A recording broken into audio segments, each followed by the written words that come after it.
Can you hear me? Welcome. Before I even say who I am, it feels like it's more important if each of you could take a minute, if you're so inclined, and just take a really nice deep breath. Hold it at the top. And if you've done so, when you're ready, let it go. My name is Christine Dupree, and I'm a friend of the family. I'm also a Cowlitz Indian and a pretty proud citizen of the Cowlitz Indian Nation. I've been asked by the family to do a land acknowledgement. And at this point, and I think it's a good thing, land acknowledgements have become de rigueur. I think most folks have heard of them. But I do it a little bit differently. I told Sybil that I would speak from the heart. So the first thing I would say is feel your feet on the ground. Like really feel your feet on this ground. If you're lucky, you're barefoot, but you're probably not. Yeah, feel free to kick off your sandals.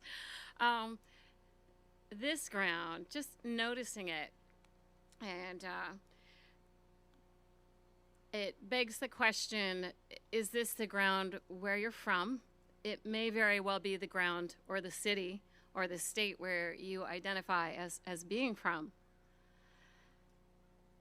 And if you're lucky, when you think back, maybe you can think back 50 years, 100 years, maybe 200 years, knowing that your family or families or the folks you consider your people have been here. Just imagining them. In my belief system, Charlie's here, and the ancestors are here, and the people we've loved and lost, they're here, and they're crowding around and they're listening, and they've been here. Now imagine if you'd been here in this place for 10,000 years. 10,000 years of, I wouldn't call it consistent occupancy for Native American peoples, because we came and we went. Tribes died and they rose again. Folks migrated. You just don't quite know. Now, in a traditional land acknowledgement, you might expect me to tell you whose land we're on, but that's a very difficult question to answer, and it's actually located, this is a big word, Western epistemology. It's located in a desire to get it right and to somehow know who was here. But the fact is, Cowlitz were here, yeah, Kalapuya, some Chinookan bands were here, hundreds, sometimes people speculate hundreds of thousands of people were here. They were sophisticated. This was a rich place, and so they had a lot of spare time. They had some amazing art. They had some beautiful villages. They knew one another. They spoke many languages. They traded, and when settlers came, they were welcome in too. But I guess what I would urge you to do, no matter where you're from, think about who has occupied the land, who now occupies the land, why when you consider someplace home, it's your home. That's the consideration. And I am a descendant of people who no doubt were in this city and by this river. They summered here for certain. But I'm not the only one. And I'm alive and well. And even in this small city, there are 70,000 Native American people, at least, who call this place home, from tribes all over the United States and the Americas. So I wish you many blessings. I wish you a lot of presence at this event. And with that, I'm done.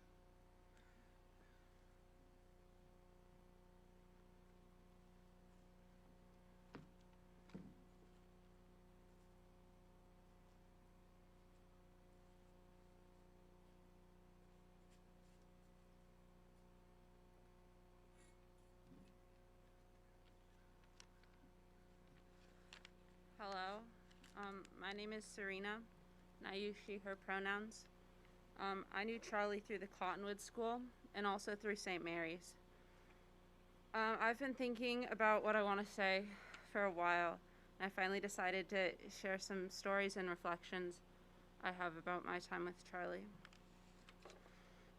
In Judaism, which is the religion I practice, it's a custom to light a candle for the people you've lost.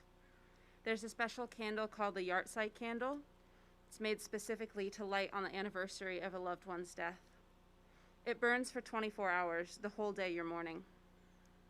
It hasn't been a year yet since they died, so I don't have a Yahrzeit candle for Charlie. In November, I'll get one, but until then, I have a big white candle that sits on the mantle in my house that I light when I'm thinking about them.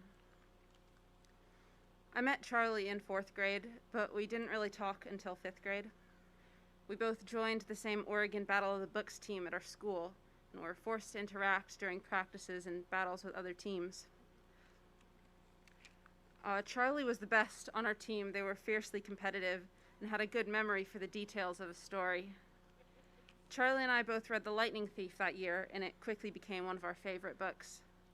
We had a play date one day after school. I don't remember the details, but I know it happened, and by the time the school championships had started, we were close friends. Charlie was energetic, passionate, and very attuned to others' feelings and experiences. I was always amazed by how their energy drew people toward them and made everyone want to be around them, including me. In 5th and 6th grade, I'd spend pretty much every weekend with Charlie. In 5th grade, we got really into the Percy Jackson books, and if it wasn't raining, we would go outside and play pretend with the characters. At Charlie's house, we would always play in the tree house their dad had built for them, in the big tree with the tiny yellow plums, and pretend we were hunters of Artemis trying to rid the world of evil people. The last time I saw Charlie was almost exactly a year ago in August. I was in the basement of my house when I got a phone call from them saying, "Come outside." When I got to my front door, they were outside on the curb in front of my house, getting out of the driver's side of their family's blue Leaf. I opened the screen door, and my 2 dogs raced outside to greet Charlie and their mom. "I got my learner's permit," Charlie crowed, throwing out their arms in an enthusiastic greeting to my golden retriever. "And I drove all the way here." The meeting lasted only about 5 minutes, and it passed quickly. There was a lot of dog petting and "see you in online school." We were going to have Global Studies B together. We had compared schedules earlier that week. I watched them drive away from my front porch and waved. Charlie and I had grown apart in 8th and 9th grade, but I always thought that we would come back together. But we won't. I'm not ever going to see Charlie again, and that's something that still always surprises and saddens me whenever it goes through my head. We're never going to talk about books or make buttermilk pancakes or play futsal together. Someday soon I'll get a Yahrzeit candle for Charlie. They always loved hearing about all my Jewish traditions, so I think they'd appreciate it. In a way, the slow-burning flame is a good metaphor for our friendship.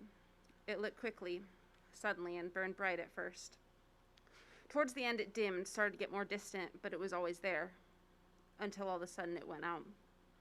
I wish I could go back sometimes.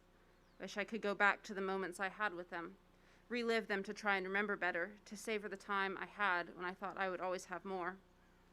I thought I would have a chance to reconnect with Charlie, maybe later in high school or even afterward, but I will not. It's the finality of death, the wasted potential and time that makes me the saddest, because now all I have is my white candle on the mantle in my living room.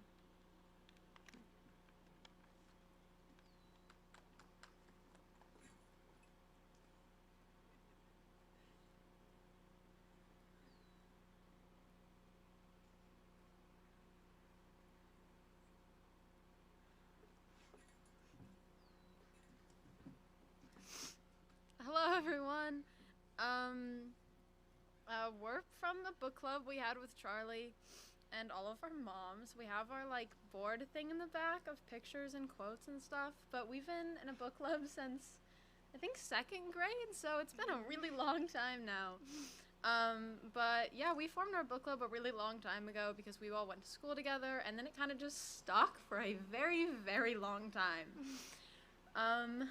So Also, Zora is in it. Oh, also Zora, but Zora can't make it today because she's in Peru. So I think that's an honorable mention. But we wanted to share some book quotes and just kind of ones that we thought were like memorable and meant something. And possibly a story or two. And possibly a story or two. You want to go first? Okay. Okay.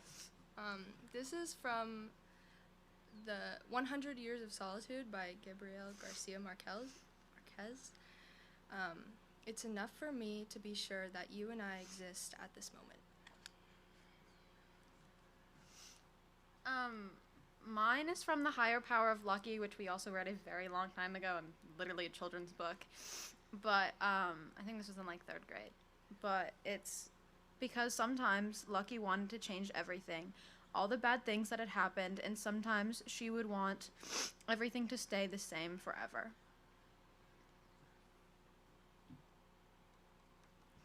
This is from The Hate You Give. I can't change where I come from or what I've been through. So why should I be ashamed of what makes me, me? Before I come down, I would like to share a story. So when the chunk of when Charlie and I were best friends, joined at the hip, was like a very early time in my life. I want to say 1st through 3rd grade. And we had an intense, explosive imagination that would just explode all over each other and everywhere we went. And we fought about it constantly. We had quite the astute rivalry that never ended until we got older, because we were just so excited to share these ideas that we had with each other, and we also wanted those ideas to be better than everyone else's. And so I just specifically remember we'd be in the playground or something, and we had this thing called Imaginary Land, and we'd build a little circle with our fingers, and that was the portal, and then we'd jump through. And we had these horses, and we would ride the horses around the trees just constantly, like dogs. And I remember once I guess I beat them or something happened, and then they were like, you put rockets on your horses, didn't you? And I was like, what are you talking about? My horse I would never do that. It might be magical and beautiful and rainbow, but I'd never put rockets. And the fight got so bad, 2 little 2nd graders, that we had to grab the teacher, on the playground, and all she's hearing is about these imaginary horses that are made out of air, and we're just yelling and we're crying and we're storming off, and I feel so bad for this poor woman. She has no idea what we're talking about. Rockets on horses? What does that mean? I remember a fight. They were these like small little arguments. I was at Charlie's house, and Charlie has this most magical backyard full of chickens, and the chickens were like, we were obsessed with the chickens. We gave those chickens hell. And the chickens, and there was this pond that we'd sneak up to, and these apples that we would throw at each other, and every time Charlie would be like, oh, this is where this magical thing happened, or this is where I met fairies. And the entire time I was like, to their face, I was like, no, you didn't. That's a lie. But in my head, I was like, dang it. I don't have fairies in my backyard. And that ended up being some of the most magical moments I think I've ever experienced. I never had someone who shared that creativity with me to the point where it became real. Like, we could almost touch it. It was like a magic that we could almost touch. We would at the end of the day at school, would be like, last night a fairy came and gave me fairy dust. And we'd be so jealous, but it was so magical. And it was this world that we created, the 2 of us with our friends. And it was an experience that I hope every little girl has and every child has, because it creates a world in your head that you never really leave.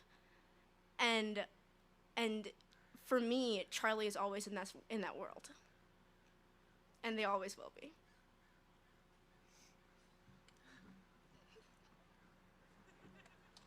Thank you, everyone.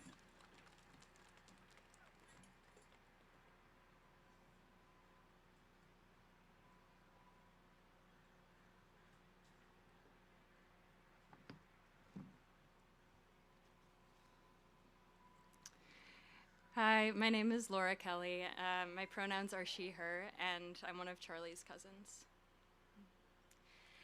The world through Charlie's eyes was a really, really special place. And I think that was especially so when we were in nature. Over the years, Charlie and I had some really riotously fun times when we were outdoors together, playing in the Willamette River and picking berries and playing with the chicks in the backyard and playing tetherball when Charlie beat me every time. Um, and last fall, when we couldn't all be together, something special that Charlie and I did with my dad as well was we started a book club on Zoom. And the book that we all read together was called The Book of Eels.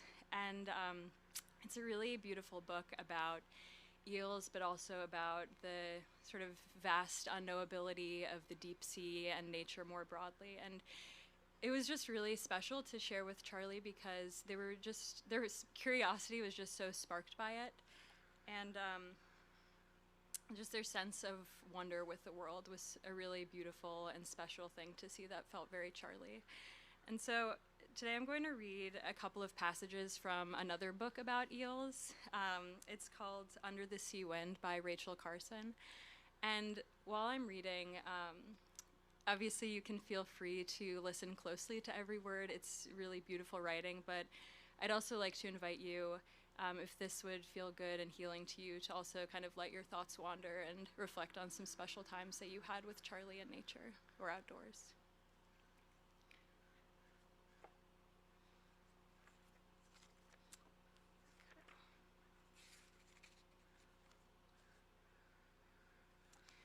So the first passage I'll read is from the chapter called Journey to the Sea. There is a pond that lies under a hill, where the threading roots of many trees, mountain ash, hickory, chestnut oak, and hemlock, hold the rain in a deep sponge. The pond is fed by two streams that carry the runoff of higher ground to the west, coming down over rocky beds grooved in the hill. Cattails, burr reeds, spike rushes, and pickerel weeds stand rooted in the soft mud around its shores, and on the side of the hill, wade out halfway into its waters. Willows grow in the wet ground along the eastern shore of the pond, where the overflow seeps down a grass-lined spillway seeking its passage to the sea. The smooth surface of the pond is often ringed by spreading ripples made when shiners, dace, or other minnows push against the tough sheet between air and water, and the film is dimpled too by the hurrying feet of small water insects that live among the reeds and the rushes. The pond is called Bittern Pond because never a spring passes without a few of these shy herons nesting in its bordering reeds, and the strange pumping cries of the birds that stand and sway in the cattails, hidden in the blend of light and shadows, are thought by some who hear them to be the voice of an unseen spirit of the pond. From Bittern Pond to the sea is 200 miles as a fish swims. 30 miles of the way is by narrow hill streams, 70 miles by a sluggish river crawling over the coastal plain, and 100 miles through the brackish water of a shallow bay where the sea came in millions of years ago and drowned the estuary of a river. Every spring, a number of small creatures come up the grassy spillway and enter Bittern Pond, having made the 200-mile journey from the sea. They are curiously formed, like pieces of slender glass rods shorter than a man's finger. They are young eels, or elvers, that were born in the deep sea. Some of the eels go higher into the hills, but a few remain in the pond, where they live on crayfish and water beetles and catch frogs and small fishes.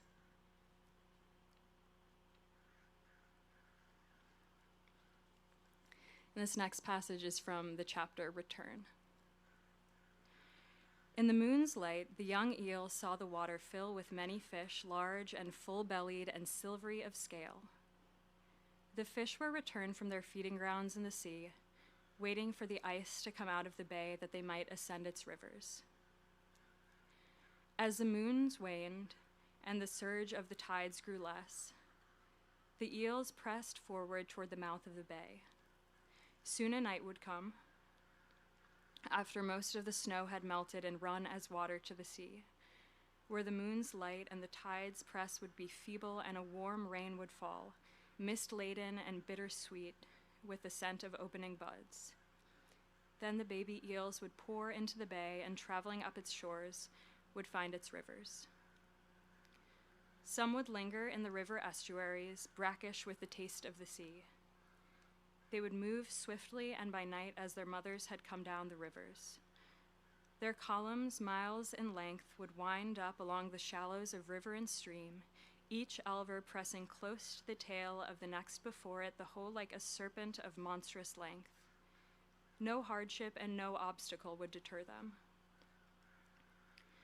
They would be preyed upon by hungry fishes, trout, bass, pickerel, and even by older eels, by rats hunting the edge of the water, and by gulls, herons, kingfishers, crows, grebes, and loons.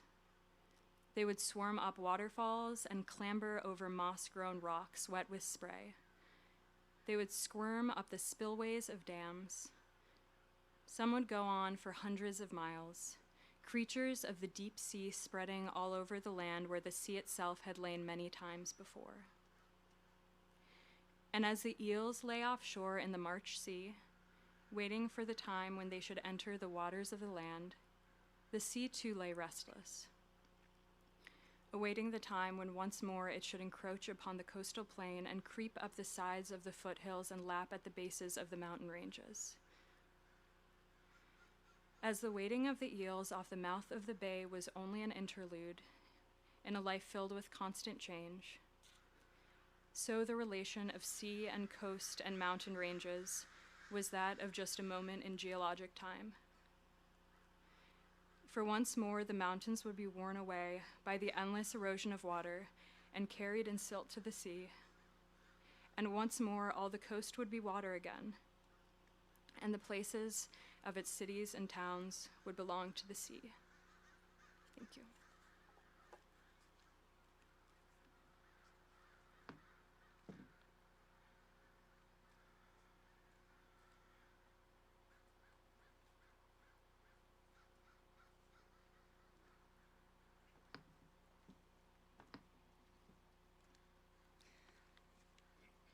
Hi, I'm Tina, Charlie's aunt, and with me is Mary, Charlie's grandmother. Sybil, Taylor, and I are Mary's children. Aunt Pam, cousin Galen, and her son William are here with us as well. Peter and I are the parents of Wilder and Landis, Charlie's cousins, here in Portland. Charlie has brought so much joy to our family. From the early years that were full of sweet smiles and interactions. Charlie was with us at 6 months old when we went to our first annual January trip. And I love, at every January I love going with Sybil and Mother somewhere, but that trip, all I remember is Charlie in the pool. She's such a water baby, so full of joy and light even then. Charlie loved us all, but there was a special place in her heart for Wilder and Landis. Charlie put so much thought and joy and zeal into the shared Easter egg hunts and birthday piñatas and lighting of candles, lighting of fires in the backyard. Digging for days in the sand, countless forts in the sand, the sweetest bedtime stories. Charlie and Wilder went to ranch camp with Mary one summer, and they drank hot chocolate at no less than every meal. They won an award for it, in fact. The first ever at camp and probably the last. Charlie and Landis were both the youngest in their families, and they commiserated often together. But Charlie was always good at bringing us all together, including the boys. They would walk on hikes with us and stalk us from behind. And then they would run ahead and hide and then take such delight in jumping out and scaring us. Lots of delight in that. And we had an annual summer tradition of going to Enchanted Forest, and we would lose track of them right away because they would just run one thing after another. But we didn't really worry because Charlie led them through it all and led them through the next adventure and even through the honky house and the witch's mouth.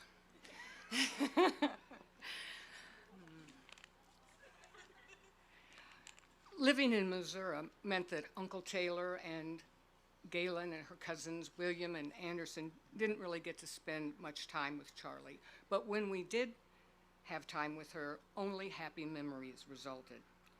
Charlie was willing to try anything, constantly helpful and creatively resourceful, gracing us with a smile, a throaty laugh, and a quick wit. Not part of my prepared remarks tonight, but Laura's first story about the pond brought back a memory that I cannot forget. It was a wintertime visit with Sybil and Charlie, and a pond in our local conservation area was frozen solid. And Sybil, Charlie, and I, and a good friend of mine, another old lady, Terry, went on a walk, and the ice was so thick that we decided to play ice hockey.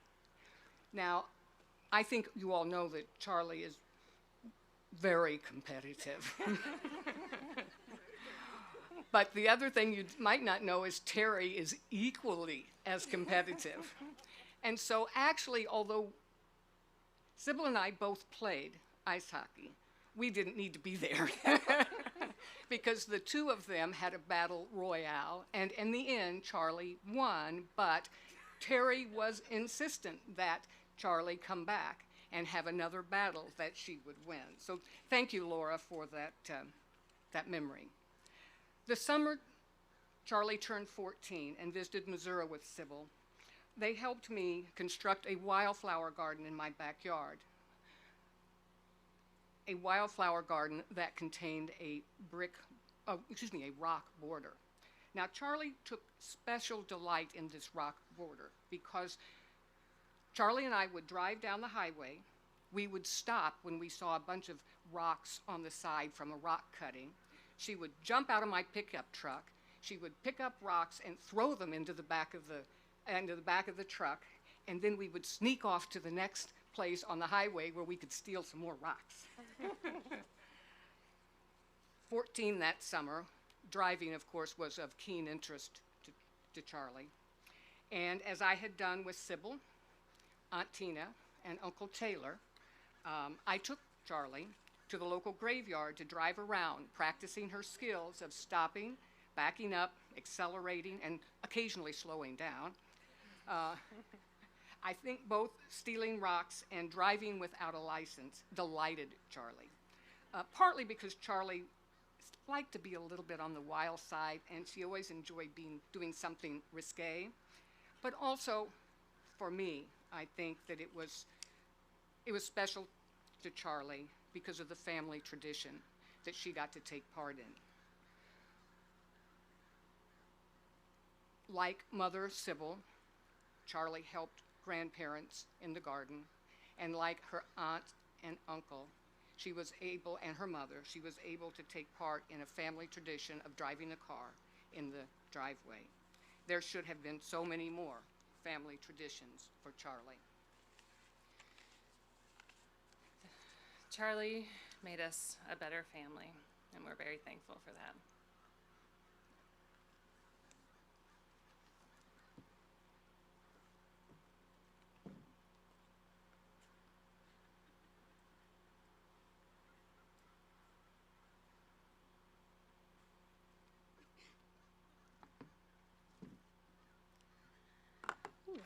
Hello, everyone. My name's Annie. I am Charlie's cousin, Laura's younger sister. My pronouns are she, her, hers. So today, I would like to share a poem by Maya Angelou that is kind of taken from a setting by composer Bolcom. So I did a bit of research into who it was written for. Different sources say James Baldwin, Martin Luther King, Alvin Ailey. It's kind of unclear to me at this point. This poem was also read recently at the Memorial for Justice Ruth Bader Ginsburg. Amongst those I just listed, we have queer icons, activists, gender equality advocates, and artists. Today the song is for Charlie, who is all of those things and more. Sorry, I gotta get my pitch pipe.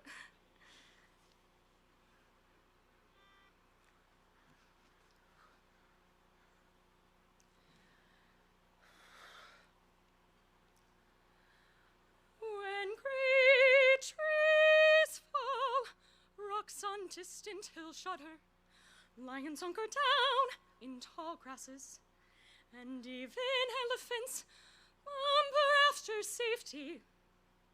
When great trees fall in forests, small things recoil into silence, their senses eroded beyond fear.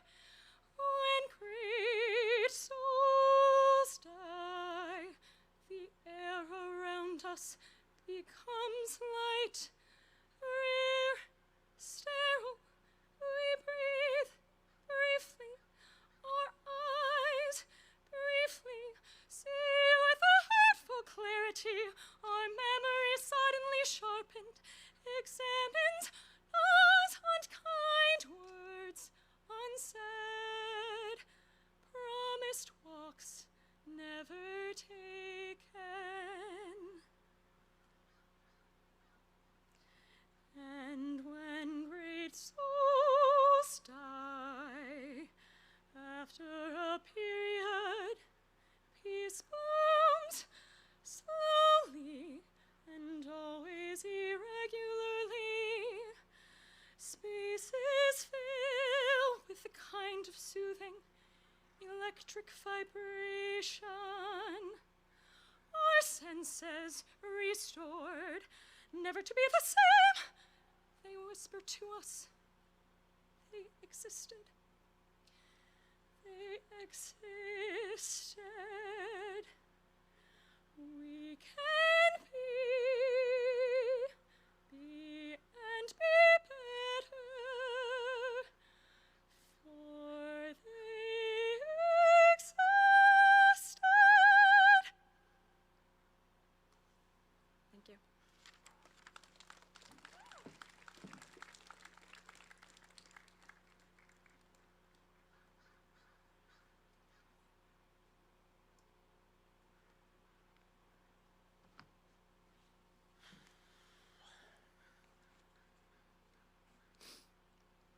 Good evening. My name is Craig Kelly. I use he, him, his pronouns. I am and always will be Charlie's dad. Life is fragile, like the dew hanging delicately on the grass, crystal drops that will be carried away on the first morning breeze. A quote from Dilmgo Imkenyen Burtsa, Tibetan Buddhist master. Charlie was always a wise old soul. From talking about the circle of life at age 3 when our cat died, to setting up a problem-solving table in kindergarten to resolve conflicts between students. Apparently, Amelie missed the memo. To making friends feel valued and supported in times of struggle. More recently, Charlie was drawn to mindfulness and Eastern philosophy. They would read Thich Nhat Hanh and Zen poetry, and we would enjoy time together at the Japanese garden. Charlie even talked about becoming a monk. Plus, it was another reason to try out the shaved head look. Since Charlie's death, I have been looking to these same sources for wisdom and solace. I found the following Thich Nhat Hanh quote in No Death, No Fear. When we lose someone we love, we should remember that the person has not become nothing. Something cannot become nothing, and nothing cannot become something. Science can help us understand this, because matter cannot be destroyed. It can become energy, and energy can become matter, but it cannot be destroyed. In the same way, our beloved was not destroyed. They have just taken on another form. That form may be a cloud, a child, or the breeze. We can see our loved one in everything. Charlie, I see you everywhere and in everything.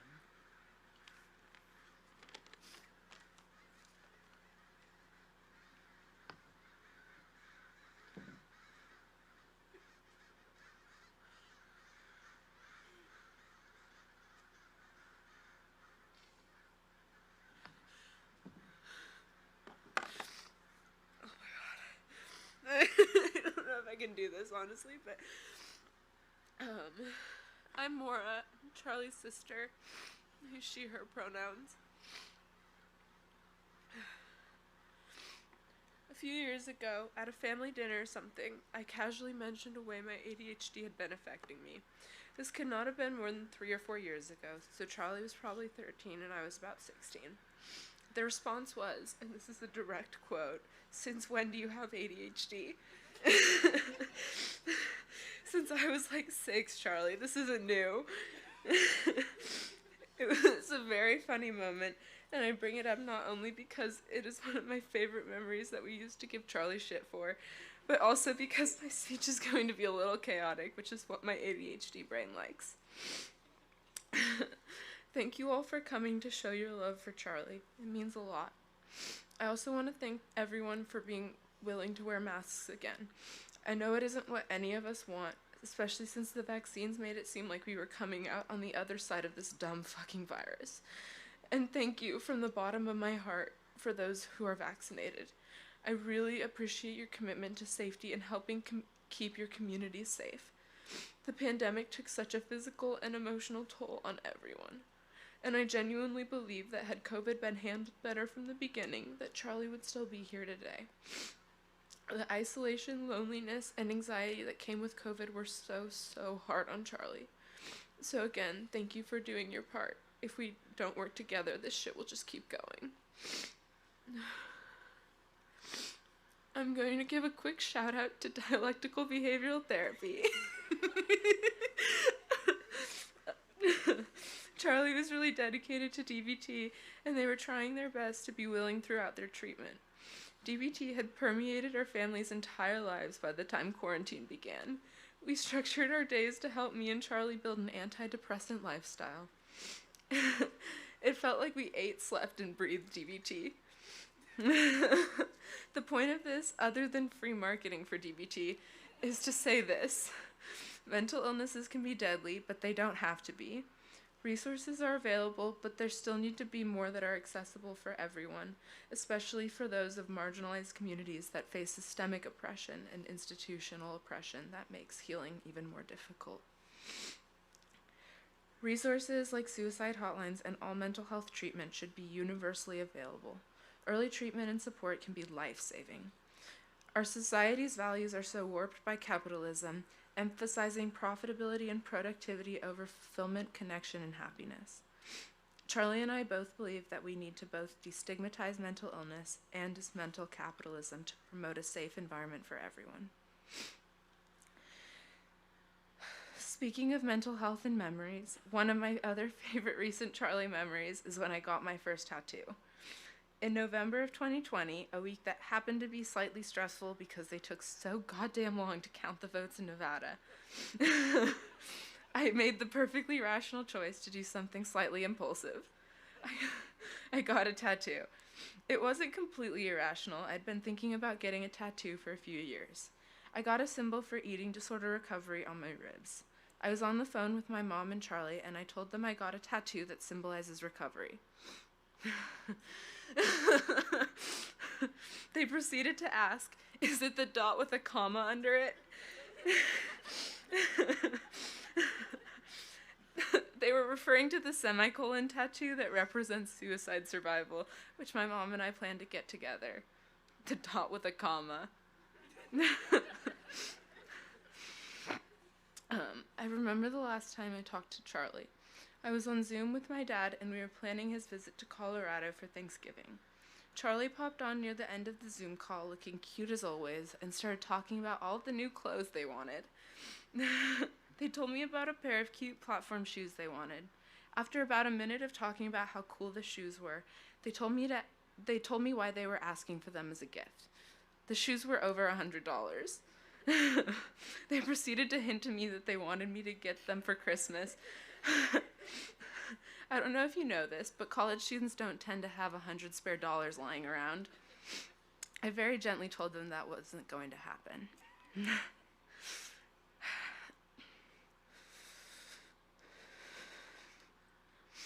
The way Charlie's death unfolded is eerily similar to my dad's experience when his mom, Laura, died suddenly from a stroke. It was my dad's finals week of his senior year of college. He was called home from college to say goodbye as she was on the hospital in life support. The hospital Laura died in is the same one Charlie died in. Like my dad, I was out of state at college when I got the news. Like him, I flew home on the next available flight to say goodbye. The most haunting similarity is that before we left the hospital, we had a small bittersweet ceremony with the social worker and palliative care nurse practitioner, April. April read a Buddhist saying from one of Charlie's books, and then, without any cues from us, she read "Do Not Stand at My Grave," the same poem that my dad read at Laura's one-year memorial service.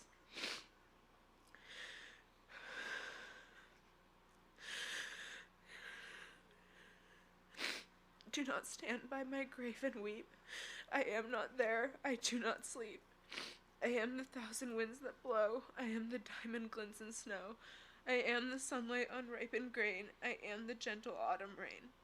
As you awake with morning's hush, I am the swift uplifting rush of quiet birds in circling flight. I am the day transcending night. Do not stand by my grave and cry. I am not there. I did not die. Thank you.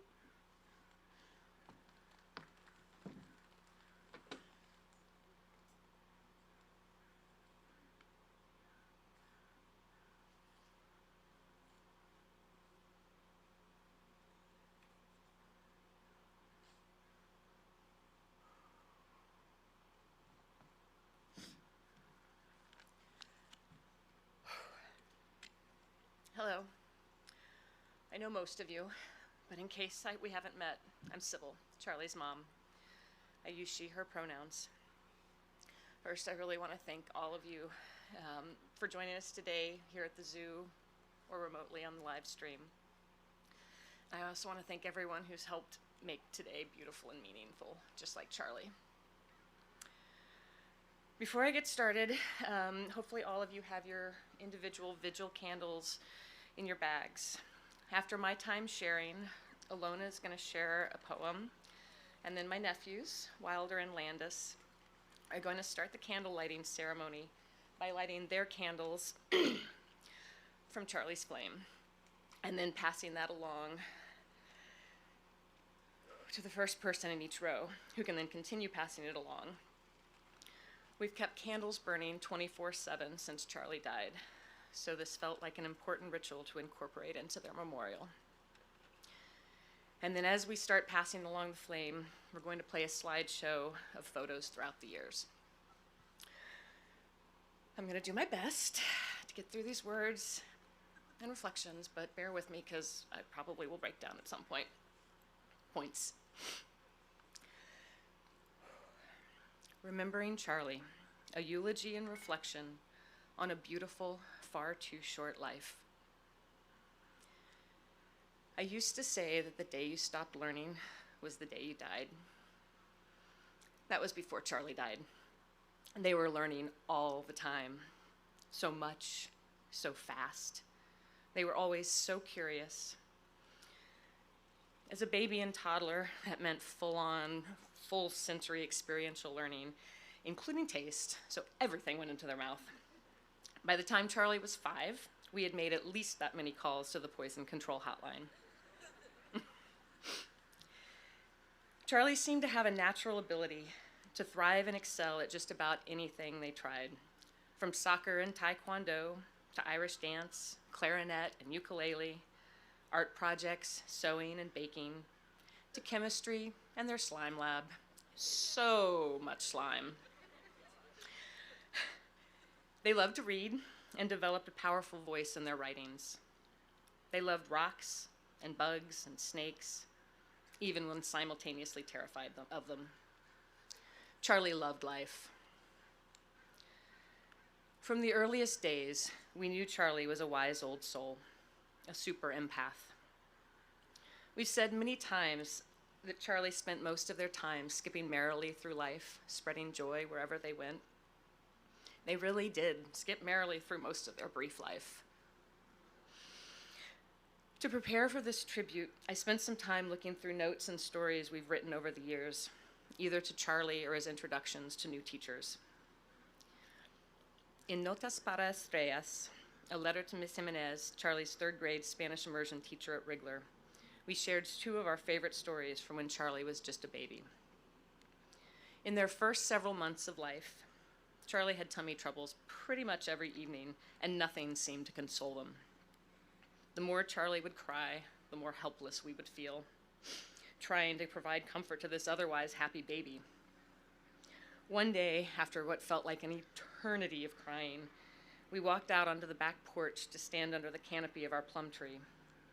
Charlie instantly relaxed, stopped crying, and stared up at the green leaves. They were awed, as were we.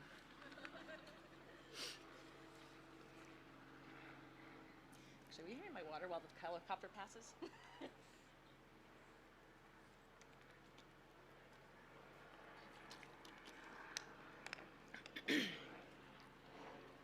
Another story was from one of our many visits to Orcas Island when Charlie was about 14 months old. Craig and Maura drove to the playground in Moran State Park, and Charlie and I walked around the lake to get there. While we were walking, I saw a great blue heron sitting quietly in the reeds, and I pointed it out to Charlie, who was packed on my back. I couldn't really see Charlie or what they were looking at, or even if they were awake. After what seemed like a really long time, especially for a baby's attention span, I asked if we should keep going. At first, there was no response. When I asked again, in a very clear but soft voice, Charlie said, "Nah." I turned my neck as far as I could, and I realized they were staring directly at the heron and seemed as mesmerized as I was. A few years and different school later, we wrote an introductory letter to Charlie's 6th grade teacher, Lisa, at Cottonwood School for Civics and Science. We had just wrapped up a summer marathon of digging for thunder eggs, camping, and Irish dancing. We shared that Charlie was adventurous, loved being outside and exploring, and their fondness for smashing rocks and conducting chemistry experiments, especially if they involved blowing things up. We also shared that Charlie had discovered Oregon Battle of the Books the previous year, which gave them a perfect opportunity to combine their love of reading with their fierce competitive streak that you've heard about a few times tonight. Regardless of what stories and memories I've rediscovered, a common thread connects all of them. Charlie was wise beyond their years. They were deeply insightful and empathetic. They used their gifts to be an amazing friend who would stick up for their comrades no matter what. That same year, I wrote a letter to Charlie saying, "One of your qualities that I'm most proud of is your sense of justice.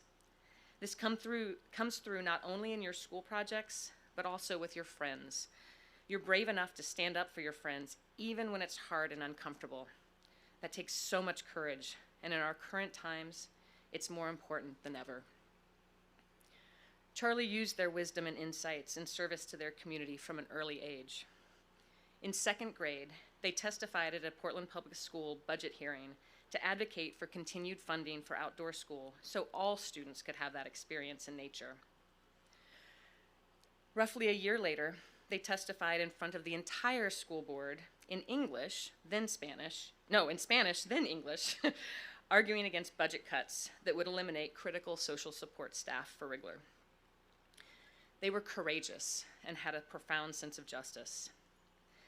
That sense of justice and activism took more shape in the past few years, marching on my birthday after the orange one was inaugurated, then for science and gun control, and most recently and passionately for Black Lives Matter and climate strike marches. To young people here today, you all are carrying such a burden in today's world. To my generation and those before me, we need to ask ourselves, what really matters? I can say with 100% confidence that nearly all of what we have built in our patriarchal, capitalist society doesn't matter. Or rather, it does matter because it's destructive to planet and people. We've built systems entrenched in white supremacy. Our minds have been colonized. Our entire mainstream dominant society is built on fundamental mental models, worldviews of separate, disconnected, extractive, exploitive. We've systematized these worldviews into our institutions, our schools. As we emerge from COVID, let's not go back to normal. Let's envision a new reality. Schools have become part of the capitalist machine, cranking out college and career-ready graduates that can keep the machine going. In reality, only a few actually even meet the concept of college and career-ready, and I'm saying we need to question that very notion in the first place. Kids have all the information they could possibly want or need in their handheld devices. School should be about helping kids learn how to interact with others, to know themselves. Schools should be connected to local communities in ways that allow kids to apply their knowledge, skills, and enthusiasm for addressing real problems in the real world, to make sense of the overwhelming information at their fingertips so it doesn't overwhelm them. It would be a slight exaggeration to say that I learned more in my garden and out in nature than from my 24 years of formal education, but not much of one. Young people today have so much more understanding of complex issues than generations before. I didn't come to know and understand a lot of these things until my 30s or later. Many people my age and older still don't. We are perpetuating the very systems I'm talking about without wanting to or realizing it. The beast has a way of doing that. We start off young, passionate, fed up with injustice, and then as we age and move into careers and families, somehow, invisibly, little by little, we become the system. To my generation and older, we're in the positions that grant us power, access, leverage. We can either maintain the systems, be restrictive gatekeepers, or we can provide what this generation does need, wisdom and perspective that comes with age and lived experience. We need to share visions of hope and possibility. Young people have so much energy, capacity, and desire to change the world. We need to provide the access and support, not block and barricade their efforts. This is how we can make change happen so it will ripple and grow in strength. In so many ways, Charlie's story represents the pain and confusion, the sense of hopelessness shared by so many young people. While older generations have been trying to convince the majority, or at least a vocal, powerful minority, that climate change is real, happening rapidly and human-induced, younger generations are watching with terror as it unfolds in real time. 115-degree days in Portland in June, drought and wildfires literally everywhere, global pandemic, deep historical racial injustice. It's scary, it's painful, and at this point, no amount of change is going to eliminate some amount of grief and loss. And I truly believe in my deepest heart and soul that it's not too late to change. We need to go all in to make change for the climate and to dismantle systems of oppression. It won't be without grief and hardship, but we have no other choice. Again, Charlie's story reflects these tensions and struggles, the realities of our time. This is where I cue myself to pause and take some water.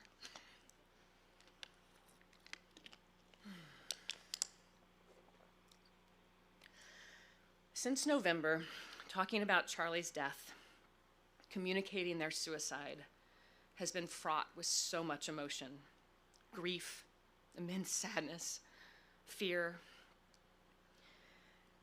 Beyond what I've already shared about the state of the world, a lot of fears surrounds what so many of us have been told through our lifetimes about suicide. That suicide deaths can lead to copycats.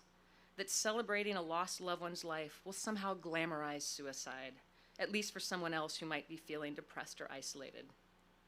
Though I'm no expert, I think the reason suicide deaths can lead to copycats is because we don't talk about it.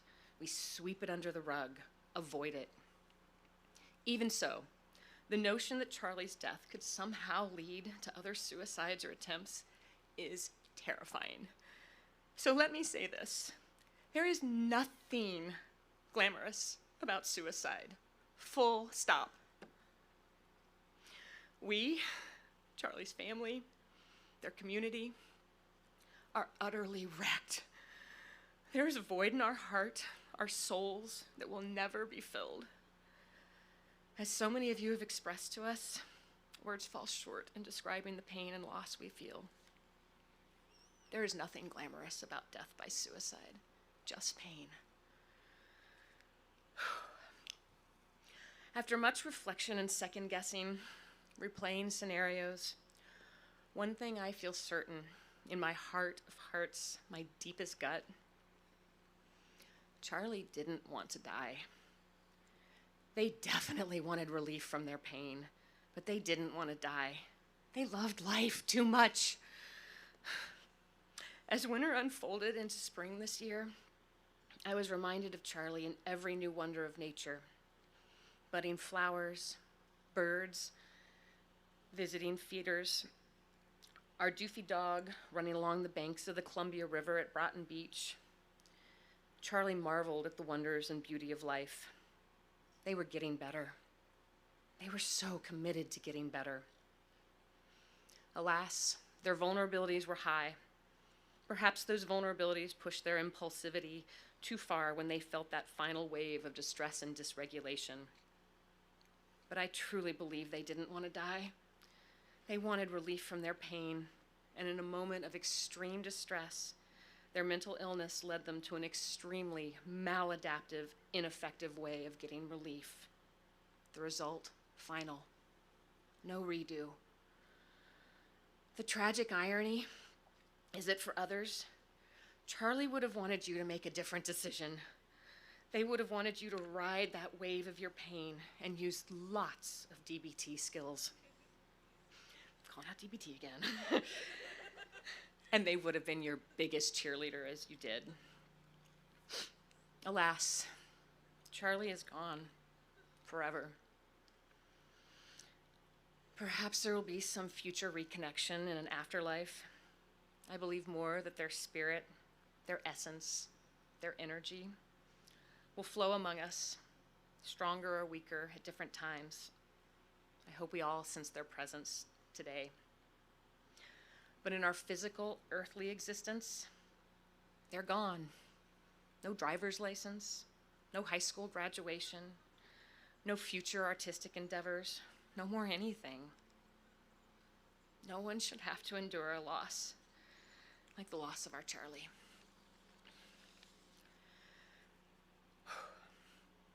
One of the last days Charlie and I had together, we were driving to Village Merchants. Thrifting had become a favorite COVID pastime for Charlie. And we were talking, well, about some R-rated personal stuff that I won't share. But I said something that conveyed understanding and a shared experience. They were rather taken aback. And then they said, "You're so cool." Coming from my 15-year-old kiddo who had been struggling, rebelling, trying to find their way, all I wanted to say was, you're so cool. But I've also been trying to work on graciously accepting compliments without self-deprecation. I also got the, "You're just saying that because you're my mom" response. So instead, I just asked, "What makes you say that?" To which they replied, "You're such an interesting person. You do cool stuff at work. You're so passionate." I was touched, expressly grateful, and I tried to just sit with their praise. But what I wanted to say, and what I wish so badly I had said, and I wish I'd pulled over so I could have looked into their deep, deep eyes. I wish I had said thank you, and the apple doesn't fall far from the tree. You, Charlie, are truly the coolest person I know. You are passionate, talented, and so, so interesting. You give me hope for the future. Alas, I did not. So today I offer these stories, memories, and reflections in honor of Charlie's life and legacy. The problem is, I don't want Charlie's legacy. I just want Charlie.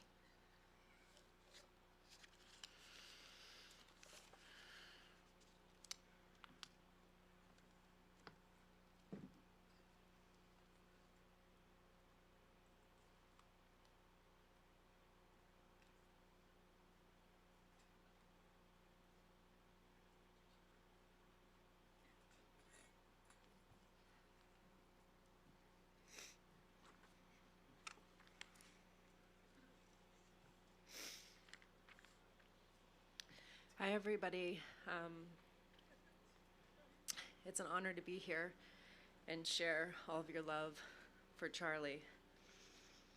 My name's Ilona. My pronouns are she, her. I'm a family friend. I met Charlie when they were 5 and got to spend a tremendous amount of time with them. I'm just going to read a closing poem.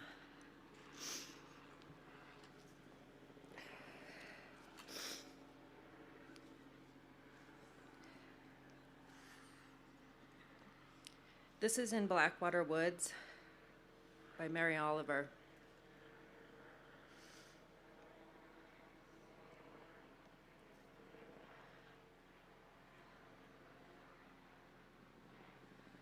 Look, the trees are turning. Their own bodies into pillars of light are giving off the rich fragrance of cinnamon and fulfillment. The long tapers of cattails are bursting and floating away over the blue shoulders of the ponds. And every pond, no matter what its name is nameless now. Every year, everything I have ever learned in my lifetime leads back to this. The fires and the black river of loss, whose other side is salvation, whose meaning none of us will ever know. To live in this world, you must be able to do 3 things. To love what is mortal, to hold it against your bones, knowing your own life depends on it. And when the time comes, to let it go, to let it go. Thanks.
Wow, you should all look around. This is really pretty. I've just now seen it from this perspective. Thank you all so much for being here. We've got time to, meander out. We didn't really talk about how to close it, so I just thought I'd come up and say thanks again. And I thought maybe Charlie would send a gust of wind through to blow out all the candles at once, but maybe we do a collective deep breath and